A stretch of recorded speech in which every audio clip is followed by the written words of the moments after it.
Hello दोस्तों, स्वागत है आपका। तो आज हम पढ़ेंगे रस।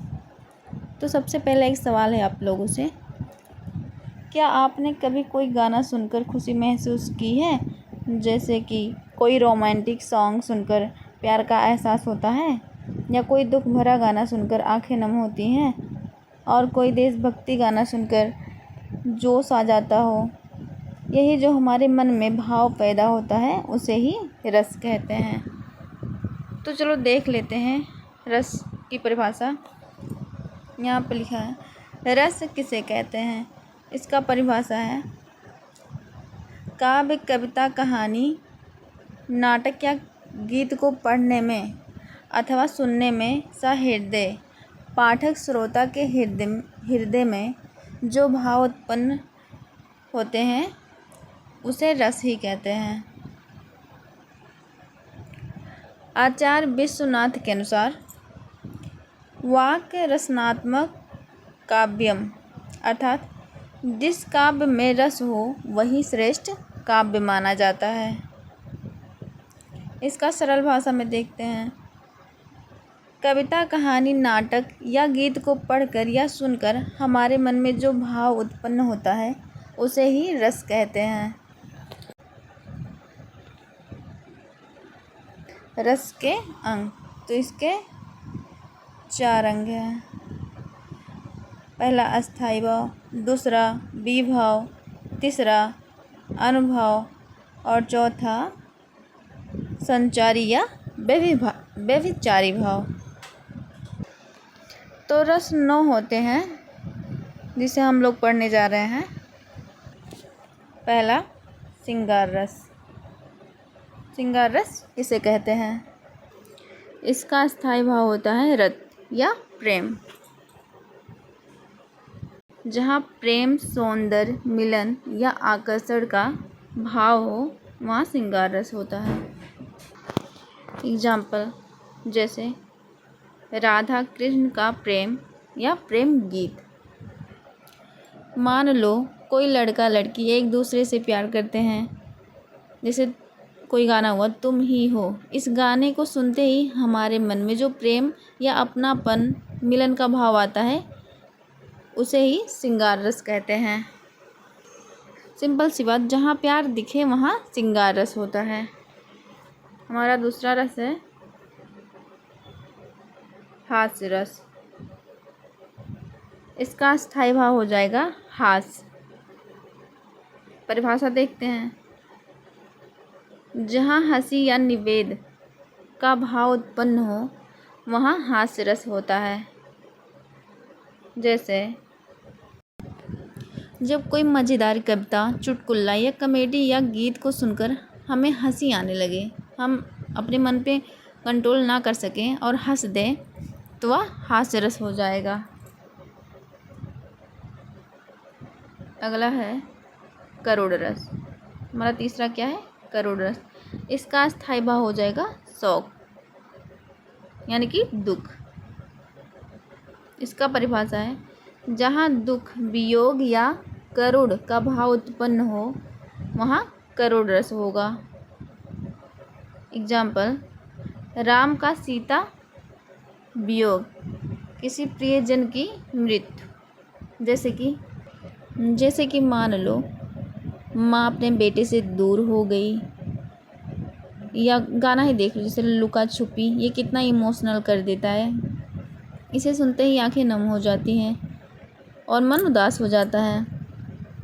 इसे ही करुण रस कहते हैं। जब हम किसी चीज़ को देखें और हमारे आंखों में आंसू आ जाए तो वहाँ करुण रस का भाव होता है।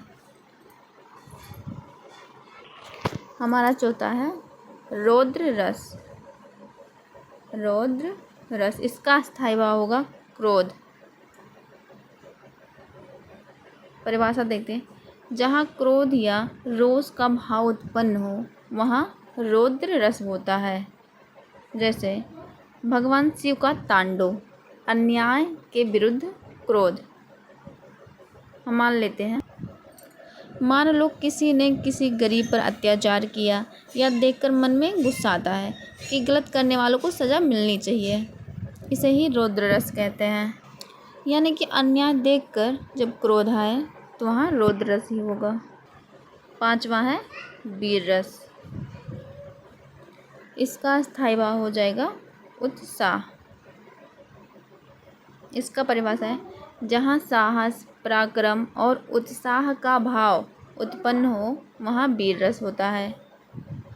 जैसे एग्जाम्पल में देखते हैं, महाराणा प्रताप, भगत सिंह सैनिकों का शौर्य। जैसे आप लोग कल्पना कीजिए, सीमा पर सैनिक देश की रक्षा कर रहे हैं, पीछे देशभक्ति गीत भी बज रहा है, जैसे संदेशे आते हैं, कर चले हम फिदा। इन गानों को सुनकर मन में साहस और उत्साह, देशभक्ति का भाव आता है। इसे ही वीर रस कहते हैं। जहाँ जोश हो वहीं वीर रस होगा। अगला है हमारा 6वां है भयानक रस। तो भयानक रस का स्थायी भाव होगा भय, यानी कि डर। जहाँ डर या भय का भाव उत्पन्न हो, जहाँ डर या भय का भाव उत्पन्न हो वहाँ भयानक रस होता है। जैसे अंधेरी रात या भूत प्रेत का दृश्य। जैसे रात में हम भूत देख लेते हैं तो हमारे मन में बहुत डर हो जाता है। जैसे कि रात का समय हो, चारों तरफ अंधेरा रहे, अजीब आवाज़ें आ रही हो, मन में डर पैदा हो जाता है, जैसे भूतों की आवाज़। तो ये सब सुन के हमारे मन में बहुत ही भयानक डर पैदा हो जाता है। तो इसे ही भयानक रस कहते हैं। जहाँ डर लगे वहाँ भयानक रस ही होगा। अगला है हमारा 7वां है बीभत्स रस।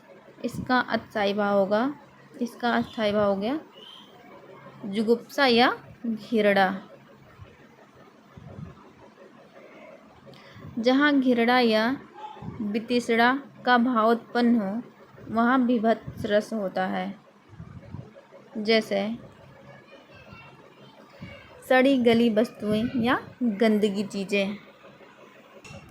जैसे मान लो सड़क पर बहुत गंदगी या सड़ा हुआ खाना पड़ा है, उसे देखकर हमारा मन के छी, तो जहाँ छी निकले वहाँ बीभत्स रस ही होगा।